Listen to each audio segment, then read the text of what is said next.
7:32 on Yarn FM, and today we have a special guest with us in studio, Dumelang Saleshando, the president of the Botswana Congress Party and also leader of opposition in Botswana Parliament. He joins us to unpack pressing national issues, from the state of our health sector to the government's forensic audit and the constitutional court debates and other major developments shaping Botswana's future. Our WhatsApp line is +267 391 1066. You can send a voice note or your questions by text so that Ritlere Dinele, leader of opposition, who's in the building. Good morning, sir. How are you feeling? Good morning. I'm feeling good. Good to see you after such a long time. St. Joseph's College. My Form 4 are going through orientation this week, and I was called to come and talk to them about the importance of balancing everything else that you are doing in life with the insurance here, where the school comes first. Yes. So I was with the Form 4s, had the band close to 950 Babansi blind. Also, your school in 2 years' time is celebrate 100 years in Botswana. So check it out. I was there a few weeks back. We had a fun run. Yes. I was there, I think 4:30 in the morning. We were meant to start running at 5 a.m. Unfortunately, it rained. It rained that day. But we did still manage to run a bit, and I saw some of my former schoolmates and some of my teachers. I went to take some school. It's a school I loved. I loved, but I always say, I purely went there by just some accident or misinformation. Let me put it that way. I have an aunt who schooled there, and we were traveling by train because remember I have relatives who Kanye Matet, so we used to be shipped out there for holidays. And when we were on the train back to Pikwi, my aunt who schooled there was with us and said, hey, just look at this big swimming pools. And then it became my first choice. And when I got there, I wanted to go and see the swimming pools. Can't think of the sewage ponds. But anyway, I had a good fight. You were scammed. Yeah, well, I guess so. Yeah. But it was a good investment. It was a good scam. I think I was groomed well at St. Joseph's. First time away from my parents. Literally over 400 kilometers away. I want to thing weekend out, you can dash there. It also gave me an opportunity to build lifelong friendships with some people that I met at St. Joseph's. I love the school. Good to have you here, my king. Yes. Now, many Botswana continue to raise concerns about the state of healthcare in Botswana, from shortages of medicine to staffing challenges. As the leader of opposition, how do you assess the government's current handling of the health sector? Look, the health sector is in the intensive care unit. As we speak, there are still a lot of facilities with inadequate staffing. There are still a lot of facilities with inadequate medical supplies. Sitting here in Gaborone, I think we tend to make too many statements, especially from government. We are opening, say, Kitumile. People will be going there, say, I represent a constituency that has many places that are far flung out away from Maung. It's difficult for them to access Maung, the Cholatebe hospital. And when they get there, they are still told, well, oops, we can't help you. We may have to refer you to Francistown. And when they refer them to Francistown, government cannot transport them. They need to figure out how they get to Francistown, how they survive in Francistown. So access to health care has become problematic in Botswana. And I think we need to go back to the basics. Botswana Congress Party has always been a strong proponent for a very vibrant, well-structured, well-serviced basic healthcare system. And by basic healthcare, we really mean make the clinics efficient, kill the appetite, the need to go to your marina. Don't tell me, now in addition to marina, rather, tell me, the clinic close to me will now have a doctor. We'll now have a midwife, because that is the things people are grappling with. why go to Litsola Tebe to deliver? Why can't you just deliver? Go clinicing, but we have shortages of midwives, but there are many retired midwives who are willing to come. So you see, it's not that the skills are not there. Some of the skills are available locally, but there are so many inefficiencies in the system that make it difficult for a retired midwife to be employed on a contract and be able to alleviate the problem. So for me, really, I think it's going back to like I said earlier, the basics. Remember the BCP 10-point agenda. One of the things we said is that we should have, we should avail free testing to every citizen once every 2 years. This speaks to avoiding people falling sick first and then getting admitted at hospitals. Prevention, as they say, is better than cure. So in Maung, one of the things that we have been running in my constituency is an annual health outreach where people come in their multitudes to do basic tests, because we are trying to inculcate a culture of health checks that will avoid you ultimately coming only to the hospital when you actually now need to be admitted. How do we get to that point of efficiency? I think not just the health system. I think there's so many sectors within our country that one can easily say that's not efficient. That's not efficient. How do we get to that point? Good question, because I think a lot of the time we have a very inefficient government or inefficient way of doing things. Well, and sometimes, and I think it's because of a lot of reasons. But one of the key reasons that I normally blame is that we had many years of economic success. We became inefficient. And inefficient is expensive. I get it. Instead of applying for a tourism license, go Maunga Bona within 24 hours, we come up with a system that requires you to go to Haboroni, to pay, to wait. So we've over the years built a highly inefficient system. When former Minister Matseka talked about 38% inefficiency, by interpreter about corruption. It's not only corruption, it's also inefficiency. So the buffer, Yamadia determined, made us to know, there's no hurry, we'll get there. When there's an issue that needs to be resolved, it can wait. Even if we lose the money, government will bring in more money. I think for a population of 2.5 million people, we are the population I really think that we can, as a nation, self-introspect. The leadership also look inward. How do we bring a sense of agency in the way we do things? How did we allow the decay in our public health sector to get so deep and that we've even had to sometimes declare things like state of emergency? And I don't think that addresses the core problem. I think it's about saying, how do we, and let me borrow from former president this word, how do we reset?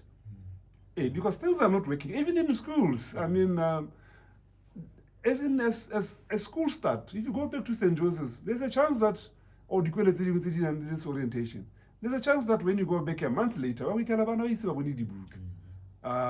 middle somewhere. The budget that's within they are much later.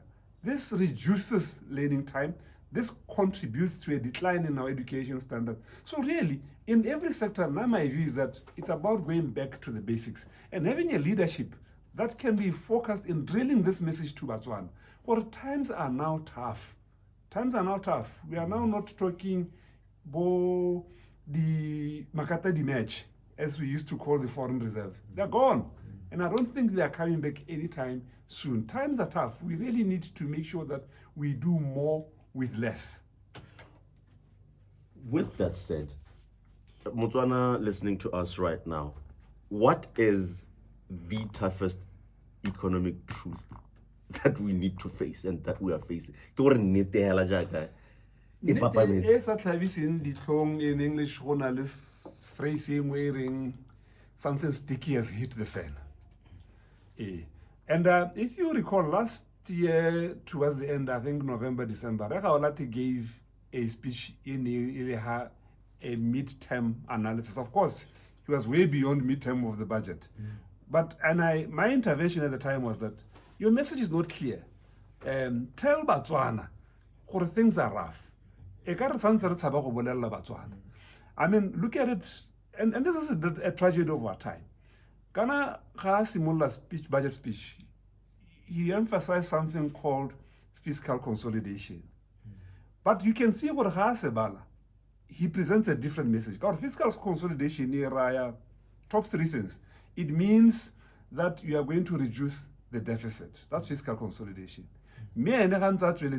One answer, an increased deficit.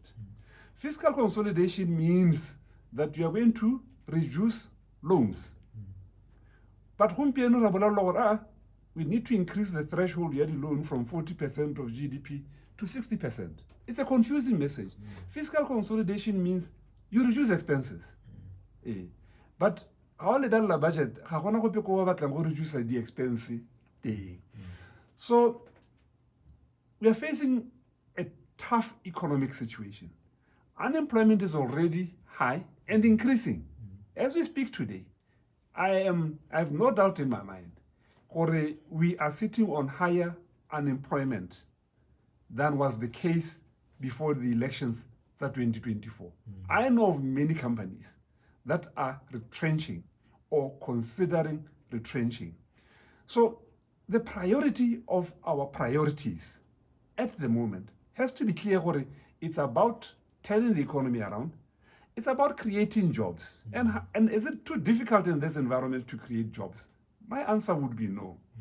No, because we know the low-hanging fruits. BCP has always talked about dealing with the exported jobs. And I always say, I grew up in Silibi Peak. John Silas. This was really copper,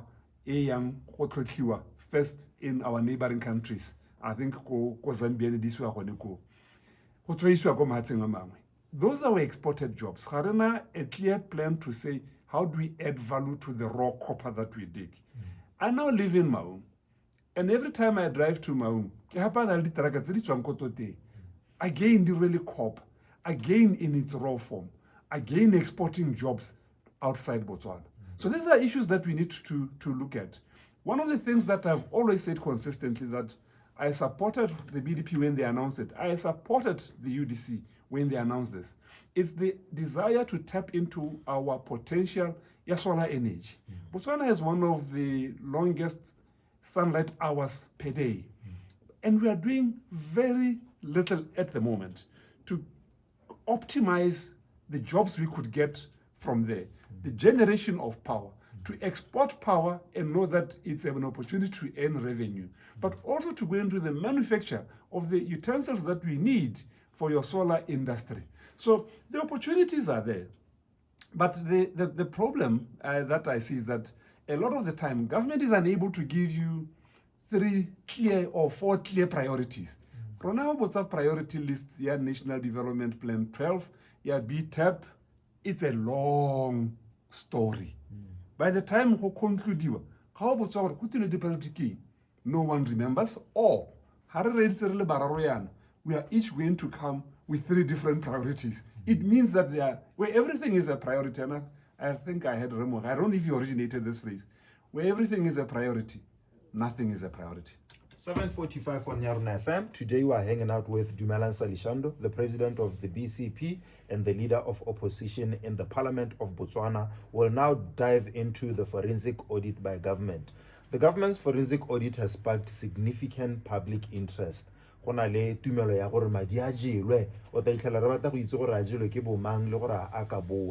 much do you know about it so far? I don't know more than you. And I suspect you know very little, and I also know very little. Remember that initially, we are not for a forensic audit that is done behind the scenes. We wanted a commission of inquiry, a transparent process where people can pitch up and be able to say, now this is what I know. Clearly anticipate what is going to come out. But I withdrew the motion a commission of inquiry because I could see I am knocking against the wall. They were not prepared to listen. They'd made up their mind that they're going the forensic audit route. I said, let me give you a chance, but I hope there will be transparency around the process. As it is now, yesterday I saw news of one of the key people involved in the forensic audit saying, I think I'm out of here. No reasons given, but it's a worrying sign. But again, as you know, government insisted on engaging a foreign company. I would have preferred a foreign company that has been partnered with Botswana professionals who can also do the job. Because you know, when you are spending so many millions, at the end of the day, after such huge expenditure, you should be able to say, I now have forensic experts, Botswana, who have worked alongside the best. And in future, I can tap on this skill. So there was no desire to address issues that I thought the UDC was strong on. That's our citizen economic empowerment. Economic empowerment is not only about winning big tenders, it's also about acquiring skills as a nation. I would have wanted to see that taking place. It worries me that occasionally the president does make announcements for hey, there is going to go forensic audit. That worries me because it says to us, gore president wa na go nna le briefing yana gore re bona mo ra reng kana ile go ntse gore go na le political influence over the process. I get gore hey ene yo ibile ke ene ke batang gore lo mo sale morago thata ha go tere bona e ke tseng gore go ngwetsa mele go ba sa ba batleng o ka ba ra re nya yeo slow down. It compromises the credibility of the investigation. I would have preferred a process that is concluded, and then those who are undertaking the process say, "Ya no risapego go president." Ese go na go ntse go tare go sebetsa president gore re bonang. I remember I think he was in Geneva. Ha bua gore some people had better start running. That already for me suggests there could be possibilities of political interference in the investigation. What do you make of the fact that Irile Atsanam office in the first time Abare, first 100 days, long speech, 100 days awala, nothing was given as feedback. And Leone forensic audit, that was the first deadline that was given. How do you see all of these things? How will they impact the government of Botswana and how they do things? Or we can declare one thing today, tomorrow we forget about it. Look, I must say, some of the things that the president said he will do within the first 100 days did get me hopeful. If you recall, you want transparency on how your money is used. Within 100 days, we will come up with systems that allow you to track expenditure. What do we know government expenditure? It's difficult to know anything. Nothing has changed. It will come within the first 100 days. And yes, he had also said he'll report back after 100 days. But I think because when he looked at what he had said and realized nothing much has moved, he decided that there will be no report. It goes back to where we started.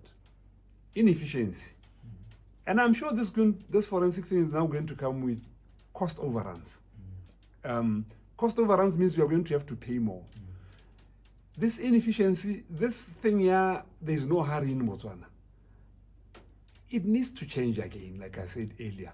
And at the end of the day, this forensic audit is yes about tracking where the money was lost, who took it, how can we get it back? I think that will be very, very important. Not just who took the money, how do we get it back? But most importantly for me, how do we reform our systems to make sure that there will be no repeat of any form of looting that may be exposed by the forensic audit? Because time is I would want to know, Honorable, in terms of youth frustration, turning it into youth participation. Sometimes Botswana young people feel like, and I've heard this, we're spectators in the story of Botswana. What's your plan of making us young people co-authors of our story? Kotla here on Facebook relating to my question is, recently at the Parliament buildings, IT graduates were praying and crying about jobs. Yes. What's your plan about us being part of the story? Reseba Bogedi. Well, look, firstly, we are a youthful population. I think the statistics are there. Over 60% of our population is young people. And there's something called the demographic dividend. This word sometimes just disappears from my mouth. Demographic dividend means where a country positions itself to get maximum returns from its youthful nation. If young people are disengaged, you are losing out on an opportunity. Other countries have a problem. Yeah, where the population has aged. They are unproductive. They are sickly. They are an expense. But we have a population that is young, and by the way, the most educated generation since the time we gained independence. We need to get them, my view, get them to work. There are low-hanging fruits. I remember when I first made this proposal some years back, some of the members of parliament frowned a bit, but the second time I made the same suggestion, people seem to be receptive to it. Let's lower our retirement age. You can have plans where you have incentives to incentivize older public servants or exit early.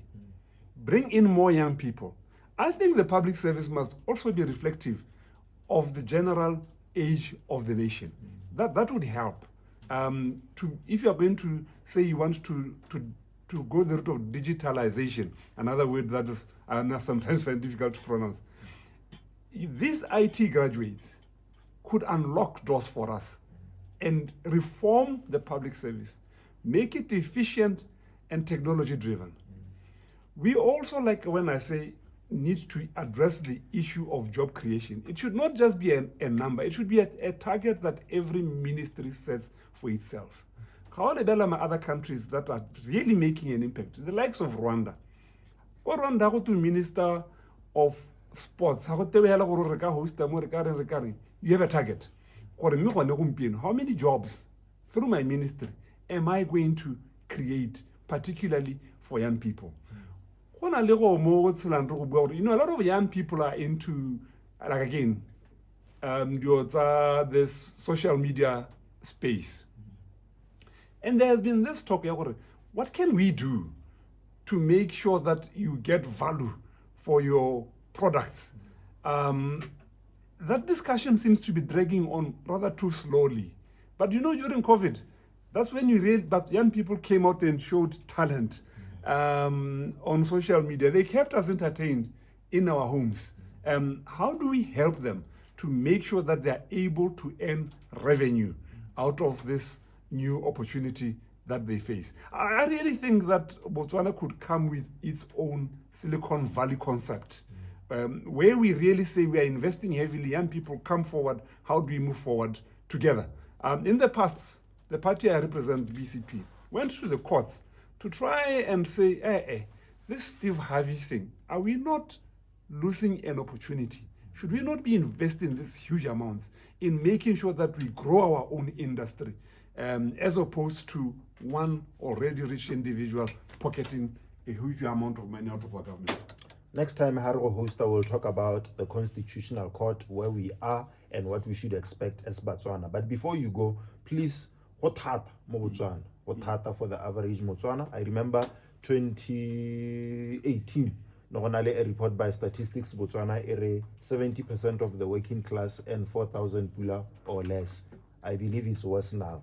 Or maybe 70% who could say, what can we hold on to rele Botswana se se karang ha hope ya go berekela le hatsela rona le gore ka moso o tla nna botoka? Look, hope is very, very critical. And I really want to say to young people in particular, and the unemployed in this country, to say don't lose hope. Because once we lose hope, we'll never be able to deploy our true potential. I think we need to still be vigilant and look out on how we can contribute to this country turning around. some people are making it happen. I mean, look, one thing.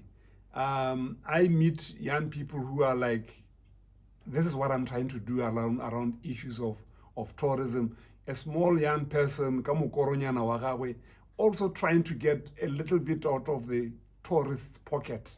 That is the fighting spirit that we need as a nation, but also holding our leaders accountable. We need to put pressure not only on the ruling party, even on us as the opposition, to say, are you doing enough? Hold us accountable. When we say we have no social contract with you, call your MP at the next quarter meeting. A social contract and how much have you delivered on that social contract? Yes. Thank you so much, my king. We appreciate your time. And